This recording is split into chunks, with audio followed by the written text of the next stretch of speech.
রাত 2টায় ট্রেনে করে ময়মনসিংহ টু সুনামগঞ্জের উদ্দেশ্যে রওনা দিয়ে দিলাম শুধুমাত্র টাঙ্গুয়ার হাওরের সৌন্দর্যটা উপভোগ করার জন্য।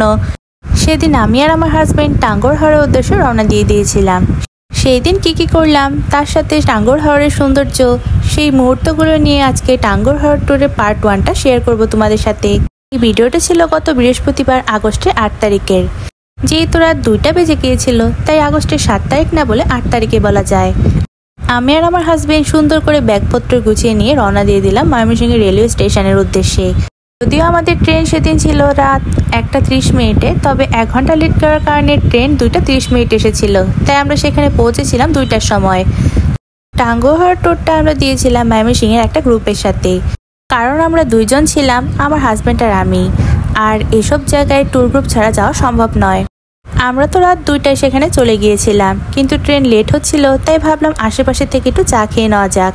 চা খেলে হয়তো রাতের বেলা আমাদের যে ঘুমটা ছিল সেটা হয়তো কেটে যাবে। চাটা খেয়ে নেওয়ার পর এরপর আমরা ট্রেনের জন্য ওয়েট করছিলাম। প্রায় 1 ঘন্টার মতো লেট হওয়ার পর ট্রেন চলে এসেছিল আমাদের ময়মনসিংহ স্টেশনে। এই ট্রেনটা ছিল মোহনগঞ্জ এক্সপ্রেস। মোহনগঞ্জ এক্সপ্রেস করে মোহনগঞ্জে লাস্ট স্টপ দেওয়া হবে। মোহনগঞ্জ নামার পর এরপর আমরা চলে যাব সুনামগঞ্জে। তো রাত তখন প্রায় 3টা 3:30টার মতো বেজে গিয়েছিল। আমরা ঘুমিয়ে পড়েছিলাম। এরপর এটা ছিল ভোরবেলা। ট্রেনে জার্নি করতে করতে দেখতে দেখতে কখন যে সকাল হয়ে গেল টেরই পাওয়া গেল না।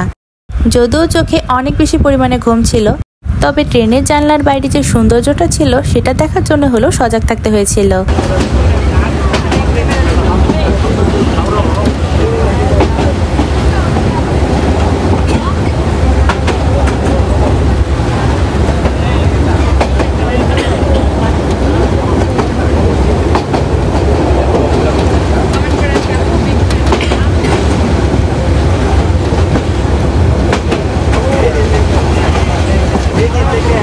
তার সাথে বাইরে ভালোই পরিমাণে বৃষ্টি হচ্ছিল। একটু পরে পরে ঝুম বৃষ্টি, তার সাথে এমন ভোরবেলা সুন্দর পরিবেশ। জানালা দিয়ে বসে বসে দেখছিলাম ট্রেনের ঝিকঝিক শব্দ, সবকিছু মিলিয়ে অনেক ভালো লাগছিল। আর ওয়েদারটা অনেক বেশি সুন্দর লাগছিল। জার্নি শেষ করার পর এরপর আমাদের ট্রেন স্টপ দিয়েছিল মোহনগঞ্জে। তখন সকাল প্রায় 6টার মতো বেজে গিয়েছিল। তখন মাত্র 6টা বেজে গিয়েছিল, কিন্তু বাইরে মানুষের অনেক পরিমাণে ভিড় ছিল। স্টেশনে এত পরিমাণে মানুষ ছিল, সবাই কিন্তু হাওড়ের উদ্দেশ্যে রওনা দিয়ে যাবে। কেউ হয়তো টাঙ্গুয়ার হাওর ঘুরতে যাবে, নয়তো কেউ যাবে বাড়িতে। এরপর মোহনগঞ্জ স্টেশন থেকে আমরা মাহেন্দ্রাজের সিএনজি গুলো ছিল সেটা নিয়ে নিলাম। আমাদের ট্যুর গ্রুপের যে মেম্বাররা ছিল সবাই মিলে একসাথে সব সিএনজি গুলোতে বসে যাচ্ছিলাম।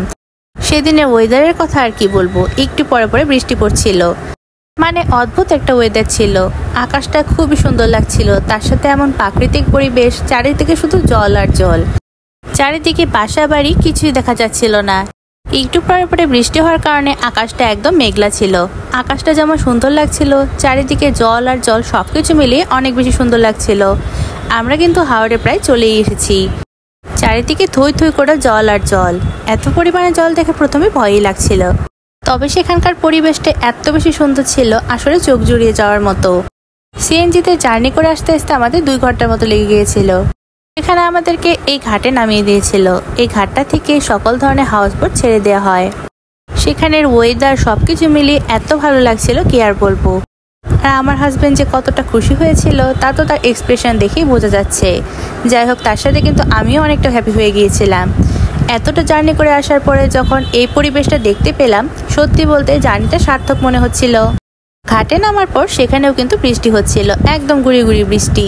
হাওড়ের থই থই করা জল, তার সাথে বাইরে এত সুন্দর বাতাস ছিল, সবকিছু মিলিয়ে খুবই ভালো লাগছিল।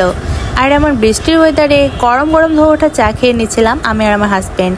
হাউস বোটের জন্য ওয়েট করতে করতে বেশ কিছুক্ষণ পরে আমাদের হাউস বোটটা চলে আসে। এটা ছিল আমাদের সেমি হাউস বোট। এই হাউস বোটেই আমাদের ট্যুরের বাকি সময়টুকু পার করতে হবে। আর তার সাথে আমাদের টাঙ্গুয়ার হাওরের প্রথম দিনের ট্যুরটা শুরু হয়ে গেল।